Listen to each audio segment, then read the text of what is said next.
आखिरकार 2 घंटे की गहन पूछताछ के बाद ईडी ने केजरीवाल को कर लिया गिरफ्तार। लेकिन बीजेपी याद रखे, अति सर्वत्र वर्जिते। क्या ऐसी मुसीबत आन पड़ी थी कि जब देश में लोकसभा चुनाव हो रहा हो, आचार संहिता लगा हो, तब केजरीवाल की गिरफ्तारी जरूरी थी? ठीक इसी तरह झारखंड में आदिवासी योद्धा हेमंत सोरेन को भी गिरफ्तार कर लिया गया था। क्या वाकई बीजेपी लोकसभा चुनाव हार रही है? क्या केजरीवाल के गिरफ्तारी से 7 लोकसभा जो क्षेत्र दिल्ली में आते हैं वह बीजेपी जीत लेगी? कतई नहीं जीत पाएगी। अब तो 7 के 7 लोकसभा सीट बीजेपी हार कर ही रहेगी। लेकिन सवाल यह उठता है कि राजनीति जो छल प्रपंच की प्रकाष्ठा को प्राप्त कर रही है, क्या फिर पुनः सौम्य शांति की राजनीति की तरफ भारत लौट पाएगा? कतई नहीं लौट पाएगा। एक ऐसा चीफ मिनिस्टर जिसके पास कोई मिनिस्ट्री ना हो, ना ही उनके अकाउंट में कहीं से कोई पैसा आया हो और ना ही ईडी उसे प्रूफ कर पाई हो, फिर भी केजरीवाल जी की गिरफ्तारी कर ली जाती है। आप नेता मनीष सिसोदिया, संजय सिंह और संजय जैन को तो पहले ही गिरफ्तार किया जा चुका है। तो क्या ईडी इन सारे धागों को जोड़ना चाहती है?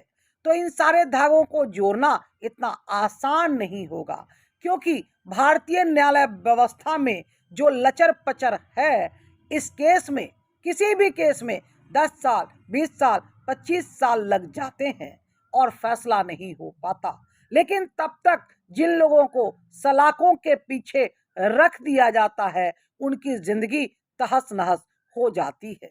लेकिन जिस प्रकार मोदी सरकार ईडी, सीबीआई और चुनाव आयोग का अपने एजेंट के रूप में इस्तेमाल कर रही है, इससे तो जाहिर है कि बीजेपी या लोकसभा चुनाव हार रही है।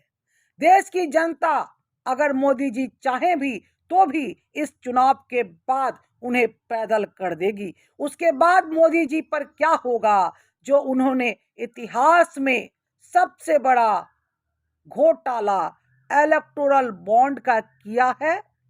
लेकिन इतना तय है कि मोदी जी यह चुनाव हार रहे हैं, बीजेपी यह चुनाव हार रही है। एक कहावत है ना कि हारी बिल्ली सिक्का तोड़े, वही हो रहा है। हारने के पहले सारे कुकर्म मोदी सरकार कर रही है, क्योंकि उसे डर है कि चुनाव के बाद वह भी सलाखों के पीछे चली जाएगी। मोदी जी, आप पार्टी के कार्यकर्ता तो कल रात से ही सड़कों पर हैं और आज की सुबह से एक नई राजनीति का उदय होगा। इतना तो तय है कि आप देश को 1942 में पहुंचा दिए हैं, जब एक आंदोलन छिड़ा था, छोड़ो छोड़ो भारत छोड़ो। लेकिन राहुल गांधी जी ने अपने दिव्य दृष्टि से पहले ही यह आंदोलन छेड़ दिया है कि जोड़ो जोड़ो भारत जोड़ो। क्या कहें मोदी जी, विनाशे काल विपरीत बुद्धि। यही हाल आपकी और आपके पार्टी की और आपकी सोच की हो गई है।